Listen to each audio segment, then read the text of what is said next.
Hello there and welcome to In My Opinion for Little Nightmares 2.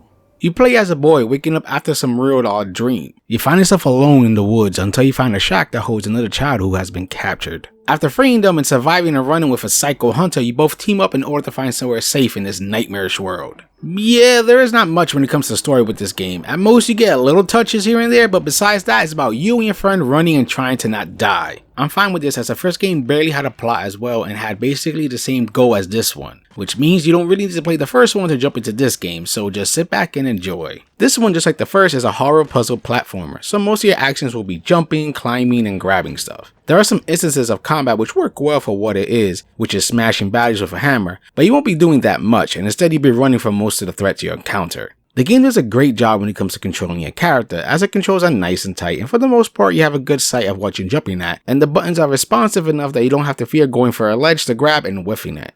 I had a lot of fun with the environmental puzzles and usually range from getting an item and bringing it over to a certain section, trying to figure out where an item goes, and trying to figure out when and what order to interact with something. Some examples are testing the area for deadly bear traps, or noticing a little light source and trying to figure out how to get to said source, or solving a chess puzzle or a TV puzzle where you have to figure out when to turn on the TV, and more. Some did have me stumped for a little, but it never felt too hard or unfair, which is, as far as I'm concerned, is the perfect way to handle these things. There are moments when your partner is needed to help you out, such as grabbing, lifting, and moving something, and thankfully the partner AI is near flawless and never fucks you over. When you're not solving some puzzles, you'll either be running for your life or sneaking around. These moments do a great job of making you feel tense as you try not to get caught by whatever horrid creatures around you at the moment. Just like the puzzles, these are not frustrating since even though you will die a few times, the game has plenty of checkpoints and it loads extremely fast, so once you die, you can get right back into it. There are two types of collectibles you can look for, one being different headgear you can put on your character. These are purely cosmetic and I like that you can give the character a little personal touch. My two favorite are the Newsy and Raccoon Hat.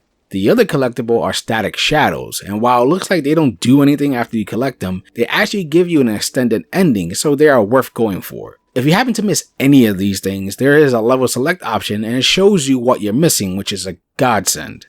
Just like the first game, the atmosphere is fantastic here, and it succeeds in being disturbing, dark, and depressing. Every area you go to has a distinct look, like the woods that fear for their life, and the school, which, to be honest, are always creepy when put in a horror game. Each area also does a great job at making you feel like a little helpless person in a big scary world. Then we have the character designs which add to the fear, such as killer puppet children and their long-necked teacher with sharp teeth. The most horrific for me is when you're in a hospital, you must walk past these mannequins who come to life and try to kill you if you're not shining your light on them. What also adds to this is the sound design, as while there's no real voice acting, the game knows when to be quiet with the music, letting you absorb your surroundings, and when to speed things up a tiny bit in the chase. Even the mannequins I mentioned give a creaking sound when moving, which amps up your fear.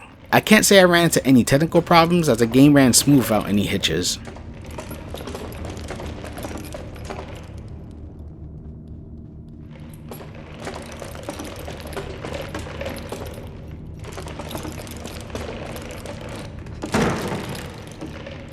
While the game didn't have much of a story, it succeeded in giving me fun gameplay, excellent atmosphere, and haunting character designs.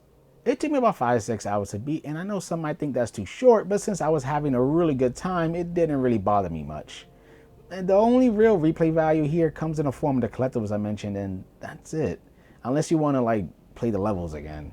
If you enjoyed Little Nightmares 1, then part 2 is an easy recommendation since it's more of that creepy goodness. If you're on the side that enjoys horror games and never played Little Nightmares and are curious about Little Nightmares 2, I still would highly recommend that you give this a little look.